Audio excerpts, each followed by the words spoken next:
I'm having an awesome time with Miles Munroe, and I mean awesome time. If you missed yesterday and you missed Monday, you gotta call our ministry and see if they can send you a copy of the programs. It has been awesome. He's been talking about God's idea. Yes. God's big idea. Wow. I mean, the stuff you've been saying about the kingdom and God's idea, where he sat and said, let us make man in our image, after our likeness. Let them have dominion. And then God's idea was polluted by the devil's idea. Absolutely. And now God is asking us to renew our minds. In other words, come back to God's own idea. Absolutely. And the whole incredible truth you brought about the kingdom of God. Yes. Okay, now one more time. God's big idea was, let them have dominion. Yes. You know, like I said in the first program, there's nothing more powerful on earth than an idea. Ideas control everything we do.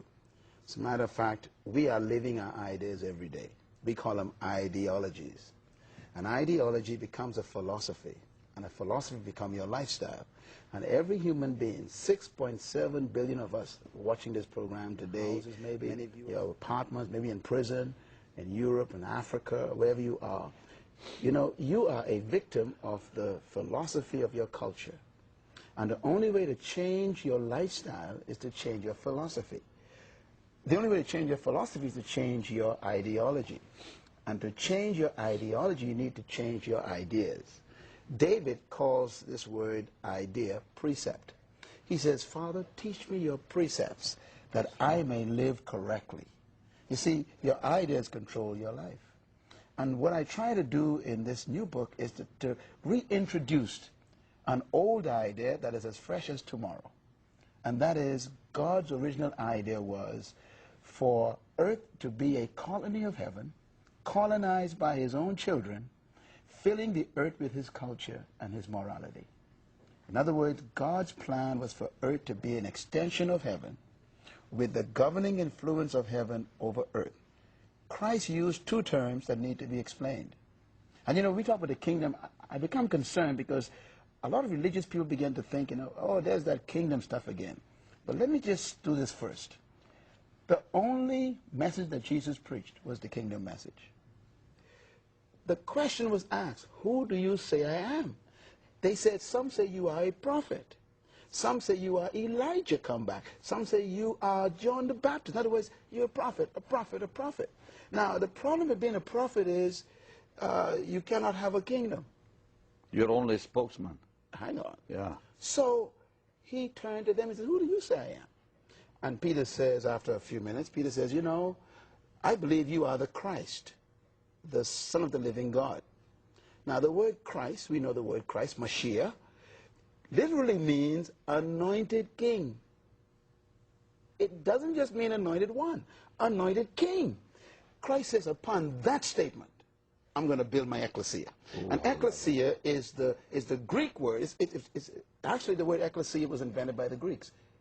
That's why Christ couldn't say, I'm going to build the ecclesia, the church. He said, I'm going to build my church. Why? Because there were others.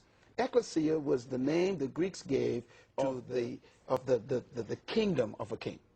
The Senate was those who the king handpicked to be his council. And he would give them his mind, and they'd make it legislation. That group was called ecclesia. We translate into English as church. The church is actually God's agency for kingdom distribution of God's morals, values, and God's administration. That's why Paul says, from the beginning, it was God's intent that through the church, his wisdom be made manifest. Why? The church is actually a government agency of heaven. I love it.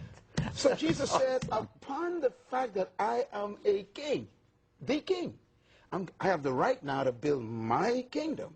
And then he says, the gates of hell shall not prevail against my kingdom. Yeah. Now, let me correct the concept here. I thought that meant that hell had gates, etc. But when I did my research, I was shocked to find out that the word hell there is the word Hades. Hades is the word for grave, the cemetery.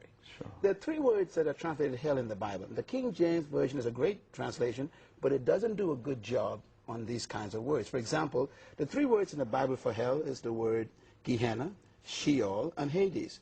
Now, in the King James Version, we translate all of them as hell. So we don't know the difference. But they're very different. Hades is the grave. Sheol is the lake of fire, right? And Gehenna is the place of burning, of torment. And there was, of course, an area in that area that was actually known as Gehenna, which means the place of burning. And Christ was trying to describe the place of torment. Now, he used the term Hades when he spoke about establishing his government on earth. He calls it ecclesia. He says, and I will give you the keys of the kingdom. Next verse. Whatever you bind will be bind. Whatever you loose will be loose. Let me explain Hades to you. This is what blew my mind. Christ is living under a kingdom of Rome. He was living in a colony, Palestine, in that area. And so he understood what it is to be under a kingdom and a colony. And he said these words. He says, it's a paraphrase. Caesar, who is king of Rome, can only rule your life to the point of the grave. In other words, a government can only take taxes from you up to the cemetery. They can only control your life up to the cemetery. Once a person goes to the graveyard, you cannot get taxes from them. You can't get them to pay bills. They can't do nothing. In other words, the control of a government over a citizen ends in the cemetery. Watch Christ. Christ says, let me tell you something. My kingdom is greater than Caesar's because it doesn't end with the cemetery. He said the gates of Hades. That means